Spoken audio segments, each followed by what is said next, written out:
नमस्कार प्रिय विद्यार्थियों, हम बीए द्वितीय वर्ष के प्रथम प्रश्न पत्र प्रतिनिधि राजनीतिक विचारक का अध्ययन कर रहे हैं।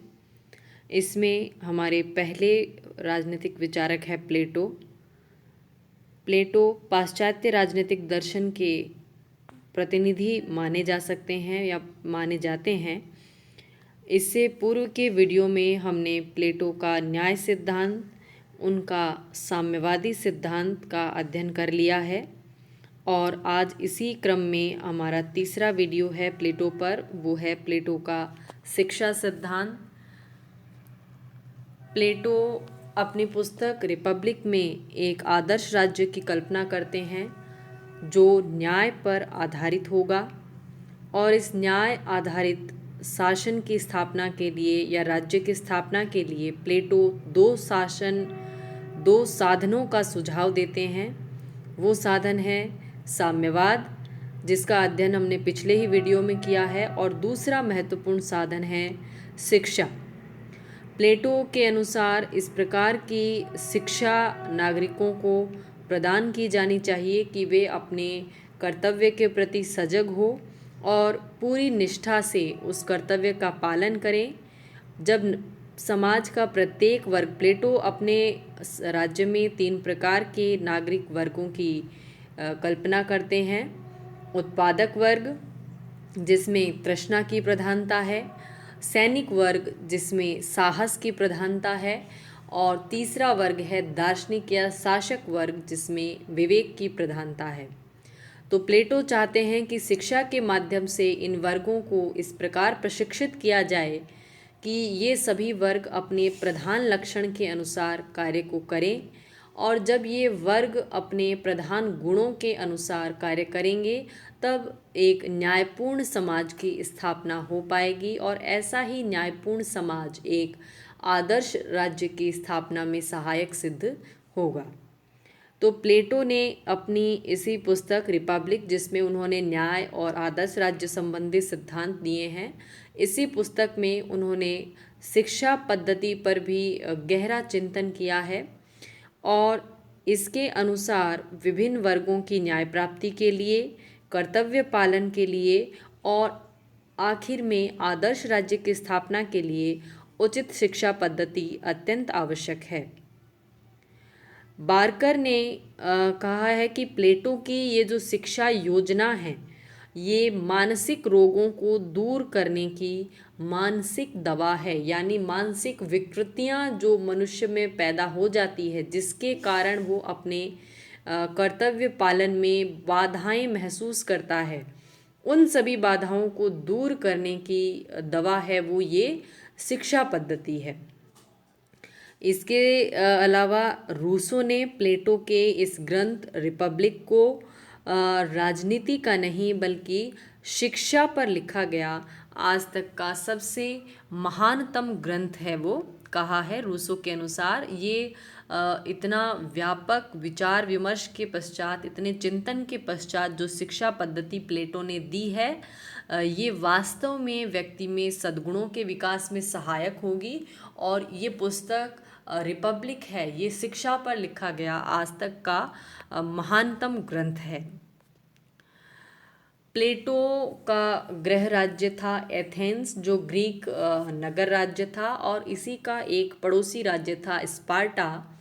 स्पार्टा एक मिलिट्री रिजिम वाला नगर राज्य था, सैनिक शासन वाला राज्य था। वहीं एथेंस में प्रत्यक्ष लोकतंत्र प्रचलित था।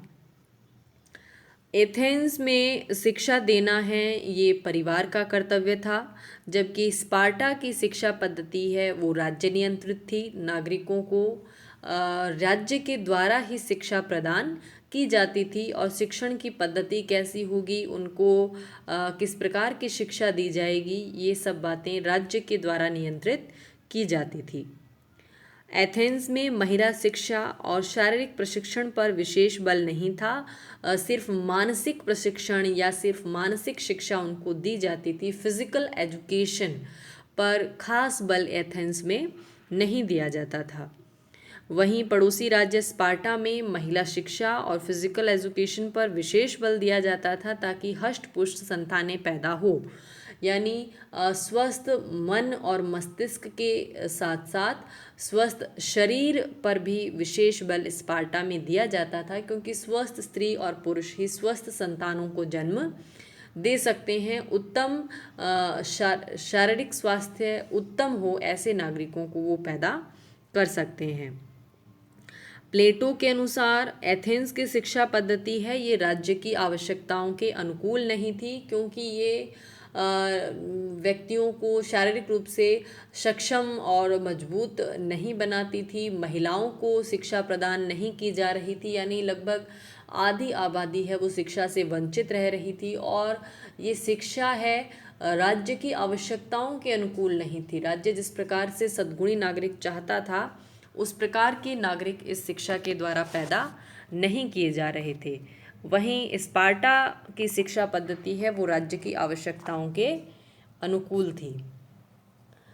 तो इस प्रचलित जो शिक्षा पद्धति थी उस पर विचार करने के पश्चात प्लेटो ने आदर्श राज्य की स्थापना के अनुकूल एक वृहद शिक्षा कार्यक्रम दिया है, जिसमें उन्होंने इस शिक्षा को दो भागों में बांटा, प्राइमरी एजुकेशन और हायर एजुकेशन, प्रारंभिक शिक्षा और उच्च शिक्षा। प्लेटो के अनुसार 6 वर्ष तक के बालक बालिकाओं को नैतिक और धार्मिक शिक्षा दी जाए और 6 से 18 वर्ष तक के बच्चों को शारीरिक, संगीत की, बौद्धिक और व्यायाम संबंधी शिक्षा प्रदान की जाए। इसके पश्चात एक परीक्षा का आयोजन होगा और इस परीक्षा में जो व्यक्ति असफल रहेंगे उन्हें प्रोड्यूसर क्लास में या उत्पादक वर्ग में शामिल कर दिया जाए और जो अभ्यर्थी सफल रहेंगे उन्हें आगे की शिक्षा है वो दी जाएगी।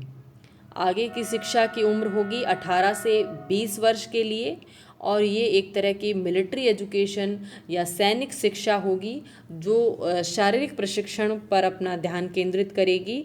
और इस 20 वर्ष के पूरे होने के पश्चात फिर से एक परीक्षा का आयोजन होगा और इसमें जो व्यक्ति असफल रहेंगे वो सैनिक वर्ग में शामिल हो जाएंगे और सफल अभ्यर्थी है वो शिक्षा जारी रखेंगे। यानी यहाँ तक प्लेटो ने अपने राज्य के लिए 2 वर्ग हैं उनकी शिक्षा को समाप्त कर दिया है। उत्पादक वर्ग जो पहली परीक्षा तक ही था और दूसरी परीक्षा के पश्चात भावना की प्रधानता वाले वर्ग जो हैं उसको सैनिक वर्ग के रूप में प्लेटो ने यहीं पर उसकी शिक्षा है उसको समाप्त कर दिया है।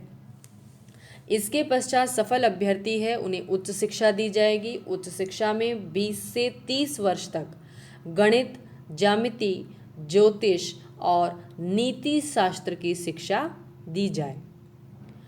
इस परीक्षा में जो असफल अभ्यर्थी होंगे वो साधारण प्रशासनिक अधिकारी के पदों पर नियुक्त किए जाएं। ये एक तरह का शासक वर्ग प्लेटो यहाँ पर स्थापित करने का प्रयास करते हैं कि 20 से 30 वर्ष के शिक्षा के पश्चात जो अभ्यर्थी इस रेस से बाहर हो जाएंगे वो साधारण प्रशासनिक ओहदों पर नियुक्त कर दिए जाएं और जो सफल अभ्यर्थी हैं उन्हें और शिक्षा जारी रखने की अनुमति है वो